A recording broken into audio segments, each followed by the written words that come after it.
नमस्कार मित्रों, आज हम पिछली बार की तरह ही पिछली बार हमने देखा था कि 10वीं कक्षा में बोर्ड में जो भी व्याकरण पूछा जाता है उसकी हमने चर्चा की थी। आज हम हमारा टेक्स्ट शुरू कर रहे हैं। टेक्स्ट बुक में हमारी पाठ्य पुस्तक में जो पहला ही काव्य है उसकी ओर हम आज धीरे धीरे बढ़ रहे हैं। 10वीं कक्षा हिंदी काव्य नंबर 1, प्रभु जी तुम चंदन हम पानी।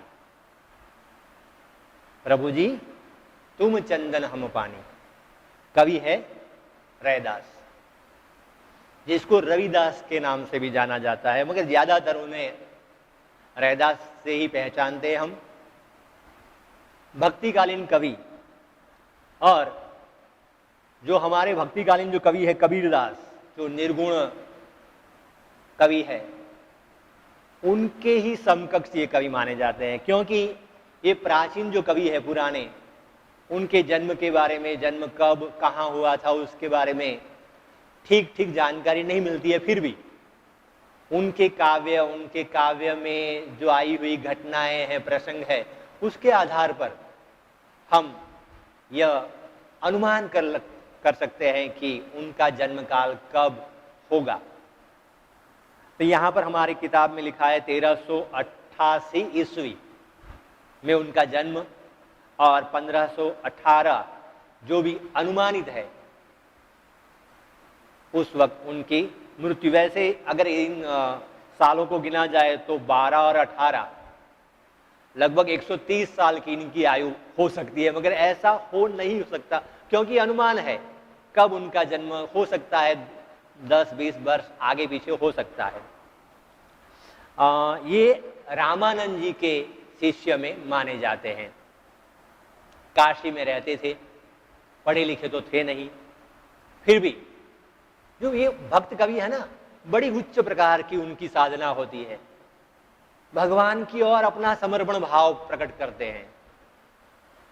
कबीरदास एक अलग प्रकृति के इंसान थे, कवि थे, जो हो मुंह पर बोल देते थे।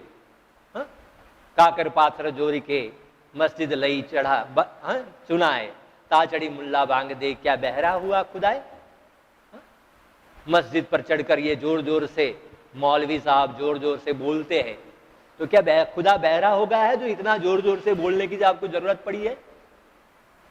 हिंदू लोगों को भी डांटते हुए उन्होंने कहा है, क्या कहा है कि जो हमारी जो चक्की है उस चक्की की आप पूजा करिए, मंदिर में जाकर आप मूर्ति के आगे भगवान को मस्तक नवाते हो। क्यों भाई ऐसा? अगर पत्थर में अगर इंसान हो तो मैं पहाड़ की पूजा करने को तैयार हूं। उससे तो हमारे घर की चक्की है उसकी पूजा करो, क्योंकि उसका पीसा हुआ आटा लोग सारा जगत खाता है। ये कबीरदास है अलग प्रकृति के, और ये हमारे तुलसीदास जी है, सूरदास है, ये रैदास जी है। ये कैसे है, भगवान को ही अपना सब कुछ मानते हैं। तू दयालु दीन हो, तू दानी हो भिखारी, हो प्रसिद्ध पात की तू पाप पुंजहारी। ये तुलसीदास जी बोलते हैं कि हे प्रभु आप मेरे लिए सब कुछ हो,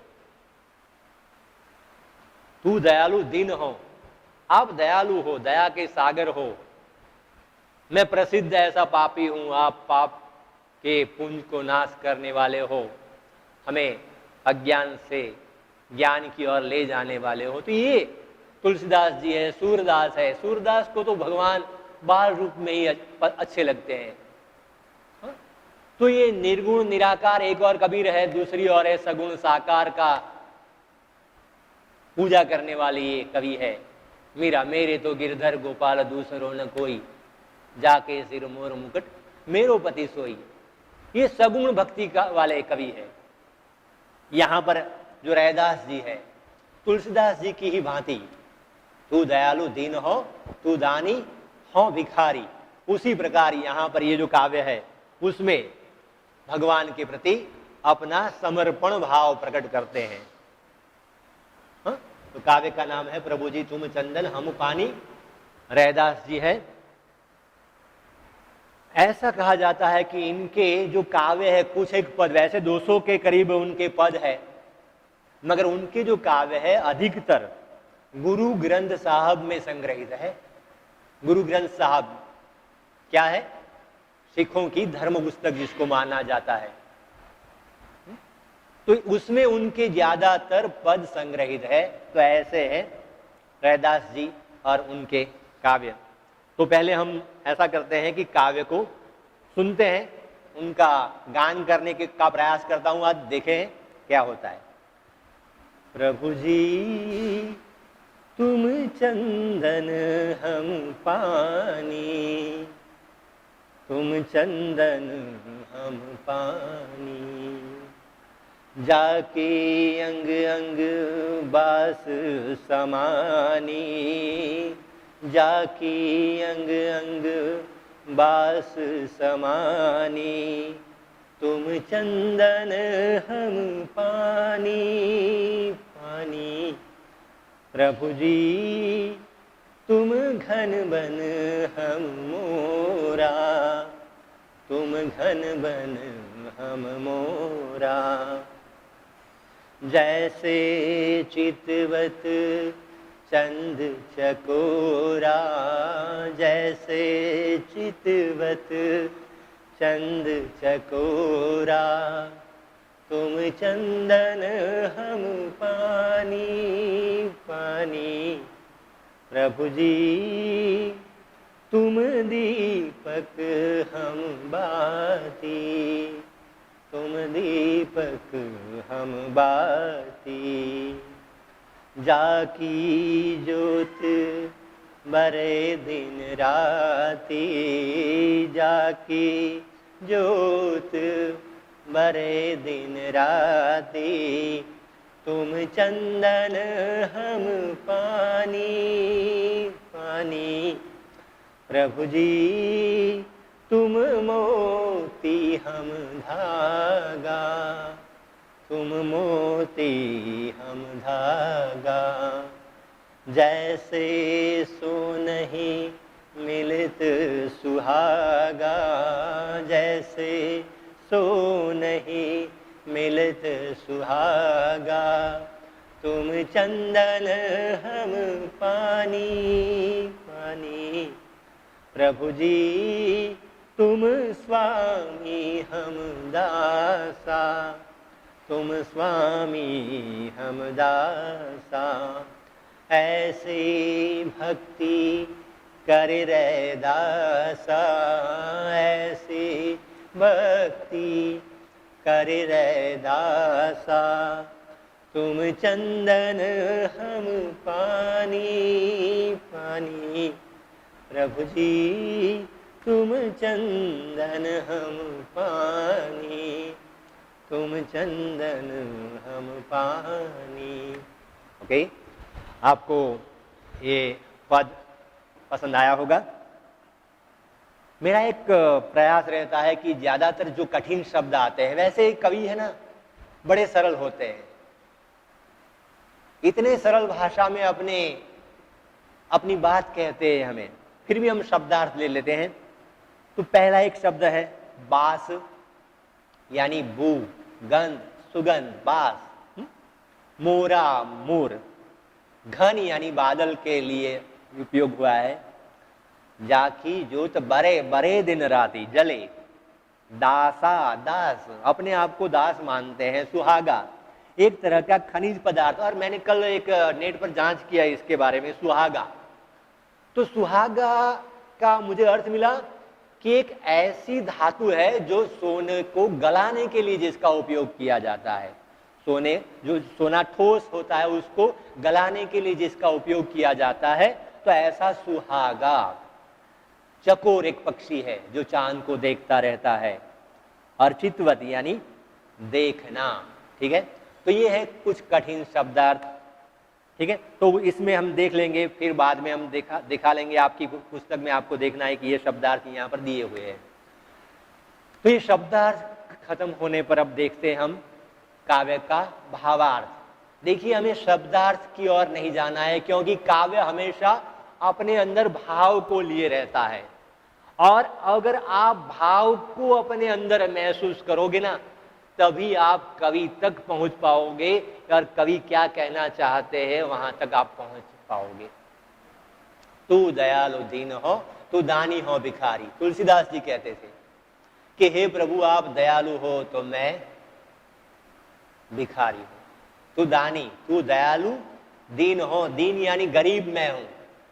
तो ऐसे ही ये प्रभु, ये रैदास जी क्या कहते हैं कि प्रभु जी तुम चंदन हम पानी, जाकी अंग अंग बास समानी। प्रभु जी आप चंदन हो, चंदन को घिसते वक्त पानी का सहारा लेना पड़ता है, और पानी जिसका कोई गंध नहीं है पानी की, मगर चंदन के साथ मिल जाता है तो पानी भी सुगंधी बन जाता है, और चंदन की खुशबू चारों ओर जो फैलती है, उसी चंदन की खुशबू को पानी अपने अंदर समा लेता है। तो हे प्रभु जी आप ऐसे हो कि जिसकी खुशबू मेरे अंदर मिल जाए तो मेरा भी उद्धार हो जाए। हाँ, जाकी अंग अंग बास समानी। दूसरी पंक्तियों में कवि कहते हैं कि प्रभु जी तुम घन बन हम मोरा, जैसे चितवत चंद चकोरा। चांद को जैसे चकोर पक्षी देखता रहता है, हमेशा उसकी उसी की ओर ध्यान रहता है चकोर का, कि हे मेरे लिए आप भी चांद हो, मैं चकोर हूं। प्रभु जी तुम घन बन हम मोरा। वैसे घन बन का अर्थ घना बादल भी हम ले सकते हैं। यहां पर कवि ने घने बादल के रूप में ही घन बन शब्द का प्रयोग किया है कि आप, हे प्रभु जी आप घने बादल हो। और बादल को देखकर जिस प्रकार मोर जो है वह अपने मीठे स्वर में गाने लगता है, उसी प्रकार हे प्रभु मैं भी मोर की तरह आपको हमेशा आपको पुकारता रहता हूं कि आप मुझसे आकर मिलिए। मेरे तो गिरधर गोपाल दूसरो न कोई, मीराबाई की तरह ही। तो ये जैसे चितवत चंद चकोरा, चंद और चांद और चकोर पक्षी का जैसे संबंध है, उसी प्रकार हे प्रभु मैं भी हमेशा आपको निहारता रहता हूं कि कब मुझे आपकी छवि देखने को मिल जाए। नेक्स्ट बात है, प्रभु जी तुम दीपक हम बाती। दीपक और बाती की बात है। बिना बाती के दिया अधूरा है। बाती जो हमेशा जलती रहती है, जाकी ज्योत बरे दिन राती। जिसकी ज्योति, जिस बाती की ज्योति हमेशा जलती रहती है, खुद जलता है। दीपक खुद जलता है मगर दूसरों को उजाला देता है। आप ऐसे हो हे प्रभु कि आप ज्ञान के प्रकाश के पुंजहारी हो। आप प्रकाश के पुंज हो, आपका उजाला अगर मुझे मिल जाए, यही भाव है यहाँ पर कवि का कि प्रभु जी तुम दीपक हो तो मैं आपके अंदर जलने वाली बाती हूं। मुझे इस प्रकार से आप स्वीकार करें कि बाती के रूप में मुझे आप स्वीकार कीजिए, कि जिसकी ज्योति दिन रात जलती रहती है और लोगों को उजाला देने में सक्षम हो जाती है। तो ऐसे आपकी अगर मुझ पर कृपा हो जाए तो मेरा भी जीवन धन्य धन्य हो सकता है। प्रभु जी तुम मोती हम धागा। हे प्रभु आप मोती हो, आप अमूल्य हो, अमूल्य हो। कैसे अमूल्य? कि आपकी थोड़ी सी झलक मिल जाए तो भी मैं धन्य धन्य हो जाता हूं। और हे प्रभु आप अमूल्य ऐसे मोती हो तो आप मुझे इतना तो अवसर दीजिए कि आपके अंदर पिरोए जाने वाला जो धागा है वो धागा बनने का मुझे अवसर दे दो। प्रभु जी तुम मोती हम धागा। मैं तुच्छ ऐसा धागा हूं, अगर आप जैसा मोती मुझ में आज समझ आ जाए तो कितना मेरा भी महत्व बढ़ जाएगा कि ये मोतियों की माला है। माला के अंदर धागा जो है बिल्कुल तुच्छ है, मगर फिर भी आपके साथ अगर मैं रहूंगा तो मेरा भी मूल्य बढ़ जाएगा। हे प्रभु जी मुझे इसी प्रकार आप अपने पास रहने का अवसर दीजिए। भगवान हनुमान की बात और राम की बात, हनुमान जी अपने हृदय में ही भगवान को रखते हैं कि हे प्रभु आप मुझे अपने अंदर रखिए, मैं आपको अपने अंदर रखना चाहता हूं। जब सीता मैया ने हनुमान जी पर खुश होकर मोतियों की माला दी, हनुमान जी तोड़ने लगे, तोड़ने लगे। सीता दुखी हो गई कि मैंने इतनी अमूल्य माला हनुमान जी को दे दी और यह हनुमान जी उस मोतियों को तोड़ रहा है। क्यों भाई, क्यों आपको ये मोती की माला पसंद नहीं आई? क्या कहते हैं हनुमान जी? हे मां, आप ऐसी बात न सोचें कि मैं आप इन मोतियों का मूल्य नहीं मानता, मगर ये मूल्य तभी मूल्यवान है मोती कि मैं इसको अंदर तोड़कर देखना चाहता हूं कि इसके अंदर मेरे प्रभु राम है या नहीं। मैंने जितने भी मोती तोड़कर देखे, कहीं पर राम नहीं। अगर मुझे राम नहीं मिलते तो मुझे मेरे लिए कोई भी चीज मूल्यवान नहीं है। मेरे लिए तो भगवान प्रभु राम ही मेरे देव है। मैं हर जगह उन्हीं को देखता हूं। अगर मोती में ये राम नहीं है तो मेरे लिए मोती किस काम के? तब सीता माता को महसूस हुआ कि नहीं, ये भगवान से कितने जुड़े हुए हैं। तो यहां पर रैदास जी भी यही बात कहते हैं कि हे प्रभु जी, आप मोती हो तो मुझे धागा बनने का अवसर दीजिए ताकि मेरा भी मूल्य बढ़ जाए। मैं आपके पास रहूं, आपके साथ रहूं, मैं हमेशा आपको अपने पास ही रखना चाहता हूं। जैसे सोनहि मिलत सुहागा। अभी हमने वो बोला था कि सुहागा, सुहागा का अर्थ होता है सौभाग्य भी होता है, और सुहागा का अर्थ होता है एक ऐसी धातु जिसका उपयोग सोने को गलाने के लिए किया जाता है। कि सोने के साथ सुहागा मिल जाता है। जिस धातु, वैसे सुहागा का मूल्य नहीं होता है, मगर जब सोने के साथ सुहागा मिल जाता है तो वह भी अमूल्य बन जाता है।